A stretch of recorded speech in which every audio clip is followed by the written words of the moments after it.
जय हिंद। Welcome to today exam classes. दोस्तों जी हाँ दोस्तों, आज के इस वीडियो में हम जनरल साइंस तथा जनरल कंप्यूटर से संबंधित कुछ मोस्ट इंपॉर्टेंट क्वेश्चन करने जा रहे हैं जो आपके ऑल कंपटीशन लेवल एग्जाम में पूछे जाते हैं। दोस्तों अगर आप भी किसी कंपटीशन लेवल की तैयारी कर रहे हैं, अगर आप भी साइंस और कंप्यूटर जीके से संबंधित कुछ मोस्ट इंपॉर्टेंट क्वेश्चन आंसर करने जा रहे हैं तो इस वीडियो को लास्ट तक जरूर देखिएगा दोस्तों, क्योंकि इसमें ऑल कॉम्पिटिशन लेवल एग्जाम में साइंस तथा जनरल कंप्यूटर से संबंधित कुछ मोस्ट इंपॉर्टेंट हैं, उसमें बार बार रिपीट होने वाले क्वेश्चनों को हम पुटअप करके लेके आए हैं और उन क्वेश्चन आंसर को आज हम करेंगे दोस्तों। तो वीडियो को लास्ट तक जरूर देखिएगा और हमारे साथ कंटिन्यूटी बनाए रखिएगा दोस्तों। तो चलिएगा, आज आपके सामने जनरल साइंस तथा कंप्यूटर से संबंधित कुछ जीके के मोस्ट इंपॉर्टेंट क्वेश्चन आंसर करते हैं। पहला क्वेश्चन आपके सामने, भारत की मिसाइल अग्नि 2 है, तो इसका सही आंसर हो जाएगा ऑप्शन नंबर सी इसका करेक्ट है। भारत की मिसाइल अग्नि 2 है, वो पृथ्वी से पृथ्वी मिसाइल है। किस प्रकार की है भारत की मिसाइल अग्नि 2? पृथ्वी से पृथ्वी मिसाइल है। अगला क्वेश्चन आपके सामने, पाइसी कारक एक एजेंट है जो, तो इसका सही आंसर हो जाएगा ऑप्शन नंबर ए इसका करेक्ट है। पाइसी कारक एक एजेंट है जो पायस को स्थायी कर देता है। कौन करता है पाइसी कारक को स्थायी? पायस को एक स्थायी कर देता है। कौन करता है? पाइसी कारक का एक एजेंट। तो इसका ऑप्शन राइट हो जाएगा ए इसका करेक्ट है। पायस को स्थायी कर देता है पाइसी कारक का एक एजेंट। नेक्स्ट क्वेश्चन आप सामने, सौर प्रणाली की खोज किसने की थी? तो इसका सही आंसर हो जाएगा ऑप्शन नंबर डी इसका करेक्ट है। सौर प्रणाली की खोज है वो केपलर ने की थी। तो किसने की थी? केपलर ने सौर प्रणाली की खोज की थी। अगला क्वेश्चन आपके सामने, सौर ऊर्जा का क्या कारण है? तो इसका सही आंसर हो जाएगा ऑप्शन नंबर ए इसका करेक्ट है। सौर ऊर्जा का कारण है, सौर ऊर्जा से संलयन अभिक्रिया है वो संपन्न होती है। किसके कारण? सौर ऊर्जा के कारण। तो इसका ऑप्शन राइट हो जाएगा ए इसका करेक्ट है। सौर ऊर्जा का संलयन अभिक्रियाओं का प्रमुख कारण होता है। अगला क्वेश्चन आप सामने, परमाणु रिएक्टर में प्रयुक्त ईंधन कौन सा होता है? तो इसका सही आंसर हो जाएगा ऑप्शन नंबर डी इसका करेक्ट है। परमाणु रिएक्टरों के अंतर्गत यूरेनियम प्रकार का प्रयुक्त ईंधन है वो प्रयुक्त ईंधन होता है। कौन सा परमाणु रिएक्टरों में यूरेनियम ईंधन प्रयुक्त होता है। नेक्स्ट क्वेश्चन आप सामने, भारत से सबसे पहले कितने देशों ने परमाणु बम का विस्फोट किया था? तो इसका सही आंसर हो जाएगा ऑप्शन नंबर ए इसका करेक्ट है। भारत से पहले 5 देशों ने परमाणु बम विस्फोट किया था। नेक्स्ट क्वेश्चन आपके सामने, डीजल ईंधन से ईंधन को ज्वलित करने के लिए आवश्यक उच्च तापमान किसके द्वारा प्राप्त किया जाता है? तो इसका सही आंसर हो जाएगा ऑप्शन नंबर सी इसका करेक्ट है। डीजल इंजन में ईंधन को ज्वलित करने के लिए आवश्यक उच्च तापमान है वो सिलेंडरों में वायु को संपीड़ित करके प्राप्त किया जा सकता है। किससे प्राप्त किया जाता है? सिलेंडरों में वायु को संपीड़ित करके उच्च डीजल इंजन से ज्वलित करने का आवश्यक तापमान प्राप्त किया जाता है। अगला क्वेश्चन, निम्नलिखित में से किस कोटि के फोटो प्रिंट की जीवन अवधि सबसे लंबी होती है? तो इसका सही आंसर हो जाएगा ऑप्शन नंबर सी इसका करेक्ट है। श्वेत श्याम प्रिंट कोटि के फोटो की प्रिंट है वो जीवन की सबसे अवधि सबसे लंबी होती है। किसके? श्वेत श्याम प्रिंट कोटि के फोटो का प्रिंट। अगला क्वेश्चन आप सामने, भारत में कंप्यूटर का प्रथम बार प्रयोग कहाँ किया गया था? तो इसका सही आंसर हो जाएगा ऑप्शन नंबर बी इसका सी इज करेक्ट।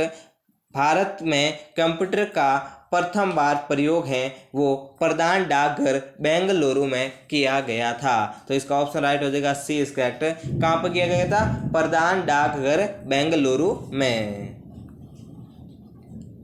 अगला क्वेश्चन आप सामने, कंप्यूटर साक्षरता का अर्थ क्या है? तो इसका सही आंसर हो जाएगा ऑप्शन नंबर सी इसका करेक्ट है।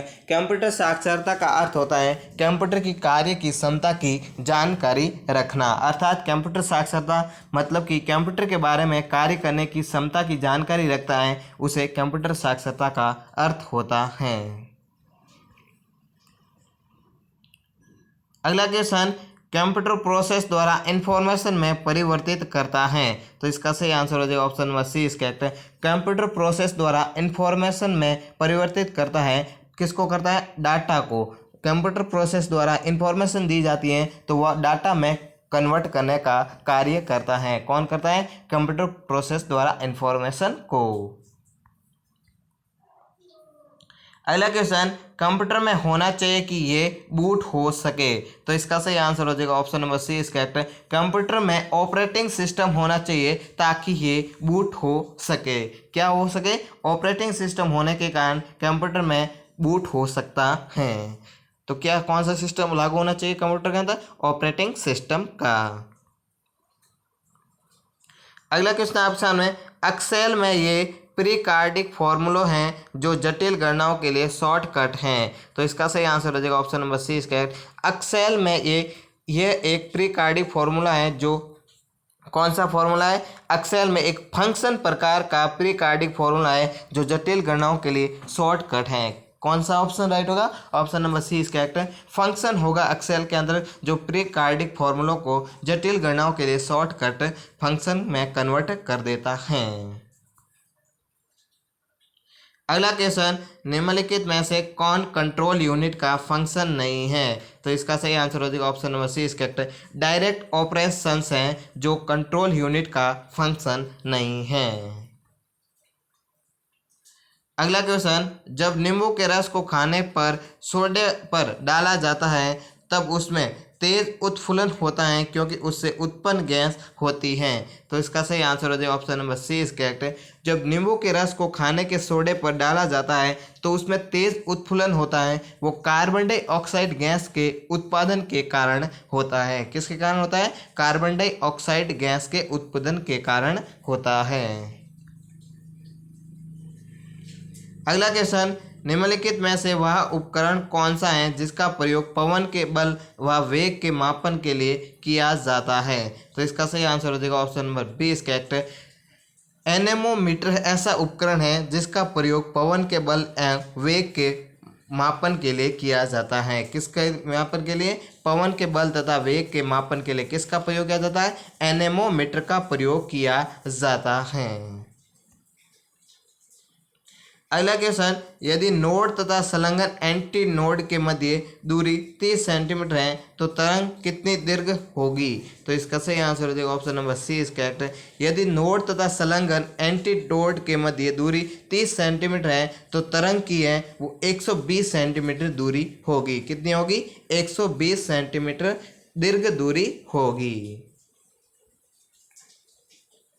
अगला क्वेश्चन आपके सामने, चमगादड़ की ध्वनि कैसी होती है? तो इसका सही आंसर हो जाएगा option number D is correct. चमगादड़ की ध्वनि है वो प्रसर्वे प्रकार की होती है। नेक्स्ट क्वेश्चन, माध्यम के तापमान में वृद्धि के साथ प्रकाश की गति क्या होती है? तो इसका सही आंसर हो जाएगा option number C is correct. माध्यम में जब तापमान में वृद्धि के साथ की जाती है तो प्रकाश की गति है वो वैसी ही रहती है। वह पहले जैसे माध्यम से पहले प्रवेश करने से पहले तापमान की वृद्धि के साथ ही वैसी की वैसी माध्यम में जाने पर भी प्रकाश की गति है वो वैसी की वैसी रहती है। अगला क्वेश्चन, जब कंपन सर्वत्र द्विभुज मेज पर रखा जाता है तो एक तेज ध्वनि सुनाई देती है, ये किस कारण होती है? तो इसका सही आंसर हो जाएगा option number B is correct. जब कंपन सर्वत्र द्विभुज मेज पर रखा जाता है तो एक ध्वनि सुनाई देती है, ये अपवर्तन के कारण सुनाई देती है। किसके कारण सुनाई देती है? ये अपवर्तन के कारण सुनाई देती है। तो इसका ऑप्शन राइट हो जाएगा बी इज करेक्ट, अपवर्तन के कारण। नेक्स्ट क्वेश्चन आपके सामने, भारत में गेहूं के काले रस्ट रोग संबंधी खोजों के लिए कौन प्रसिद्ध है? तो इसका सही आंसर हो जाएगा option number A is correct. Bharat में गेहूं के काले रस्ट रोग संबंधी खोजों के लिए डॉक्टर केसी मेहता है वो प्रसिद्ध है। कौन से डॉक्टर मेहता है? डॉक्टर केसी मेहता है जो गेहूं के काले रस्ट रोग संबंधी खोजों के लिए प्रसिद्ध हैं। अगला क्वेश्चन, सजीवों का प्रमुख लक्षण क्या है? तो इसका सही आंसर हो जाएगा option number C is correct. सजीवों का प्रमुख लक्षण होता है कि सजीवों के अंदर क्या पाया जाता है? जीव द्रव्य पाया जाता है। अगला क्वेश्चन, डीएनए की श्रृंखलाएं बंधी होती है। तो इसका सही आंसर हो जाएगा option number D is correct. DNA की श्रृंखलाएं हैं वो हाइड्रोजन बंध से बंधित होती हैं। अगला क्वेश्चन आपके सामने, इबोला वायरस का नाम लिया गया है, तो इसका सही आंसर हो जाएगा ऑप्शन नंबर सी इसका करेक्ट है। इबोला वायरस का नाम है वो एक नदी के नाम से लिया गया है। नेक्स्ट क्वेश्चन आप सामने, आर्की बैक्टीरिया के एक समूह को उत्पादन के लिए उपयोग में लाया जाता है, तो इसका सही आंसर हो जाएगा ऑप्शन नंबर बी इसका करेक्ट है। आर्की बैक्टीरिया के एक समूह को उत्पादन के लिए मेथेन के उपयोग में लाया जाता है। किसके? मेथेन के उपयोग में लाया जाता है। अगला क्वेश्चन आप सामने, SMPS का पूरा नाम क्या है, तो इसका सही आंसर हो जाएगा ऑप्शन नंबर बी इसका है। SMPS का पूरा नाम switched mode power of supply है। क्या है? स्विच्ड मोड पावर सप्लाई है SMPS का पूरा नाम। अगला क्वेश्चन आपके सामने, निम्न में से कौन सा सबसे तेज और सबसे बड़ा और सबसे अधिक महंगा कंप्यूटर है, तो इसका सही आंसर हो जाएगा ऑप्शन नंबर ए इसका।